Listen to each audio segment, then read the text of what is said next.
जाने का टाइम हो गया तो पहले नहाती हूँ, फिर अच्छे से मेकअप करती हूँ, बहुत अच्छे से तैयार होती हूँ, उसके बाद ड्यूटी जाती हूँ और मैं हमेशा ये ना ऐसे टिप टाप से ही जाती हूँ झाड़ू लगा।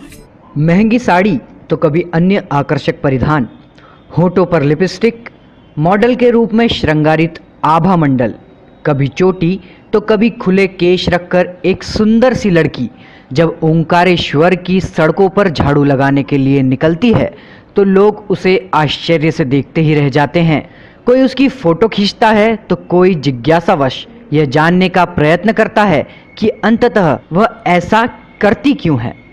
कोई उसे मॉडल समझता है तो कोई हीरोइन, कई लोग तो उसे प्रदेश शासन के स्वच्छ भारत अभियान की विज्ञापनकर्ता ही मान लेते हैं। परंतु इस सुंदर लड़की की कहानी इन सब अटकलों से सर्वथा भिन्न है। यह सुंदर कन्या स्वच्छता का यह कार्य बिना किसी संकोच के विगत 5 वर्षों से कर रही है, वह भी अपने सफाई कर्मी माता पिता के सहयोग के लिए। लोगों बहुत तारीफ करते हैं, बोलते हैं ये देखो कितनी सुंदर लड़की झाड़ू लगा, उससे कुछ सीखो, माँ की हेल्प करवाती है, इसमें कोई बुरी भली बात नहीं है। मैं ये महसूस अनुभव करती हूँ कि बहुत अच्छा लगता है, बहुत खुशी मिलती है, मम्मी की हेल्प करवाती हूँ। यह किसी फिल्म की कहानी नहीं परंतु वास्तविक जीवन में घटित होने वाली एक सत्य घटना है। बबली पिता सुनील रिन, इस नाम को ओमकारेश्वर में किसी परिचय की आवश्यकता नहीं है। बबली बताती हैं कि वर्तमान में उनकी आयु 20 वर्ष है। उनके पिता सुनील रिन और माता गायत्री रिन ओमकारेश्वर नगर परिषद में सफाई कर्मी हैं। मतलब देखने वाले की प्रतिक्रिया ये होती है कि देख के वो लोग रुक जाते हैं, फोटो लेते हैं, पूछते हैं कि मतलब झाड़ू क्यों लगाती हूँ। तो मैंने बोला बस मम्मी की हेल्प करवाने में, मदद करवाने में कोई बुरे भले वाली बात नहीं है, बस हेल्प करवाती हूँ मम्मी की, काम करती हूँ। वे अपनी माता गायत्री बाई की सहायता के लिए अनेक बार सफाई के कार्य के लिए जाती हैं। उन्हें सज धज कर रहना और श्रृंगार करना अत्यधिक पसंद है, इसलिए वे जब भी स्वच्छता के कार्य के लिए जाती हैं तो सज धज कर ही जाती हैं। इस रूप में जब भी उन्हें कोई झाड़ू लगाते हुए देखता है तो रुककर जिज्ञासावश उनके विषय में जानने का प्रयत्न करता है। कई लोग मोबाइल से फोटो भी लेते हैं।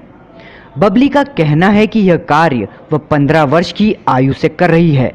उन्हें इस कार्य को करने के लिए किसी ने नहीं कहा, वह स्वयं अपनी इच्छा से यह कार्य करने के लिए प्रेरित हुई।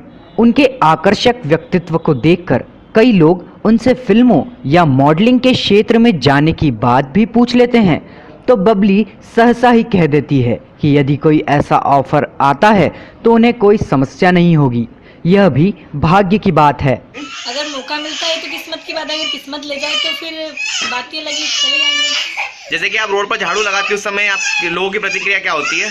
क्या ये होती है कि लोग बहुत तारीफ करते हैं, बोलते हैं ये देखो कितनी सुंदर लड़की झाड़ू लगा, उससे कुछ सीखो, माँ की हेल्प करवाती है, इसमें कोई बुरी भली बात नहीं है, फोटो लेते हैं।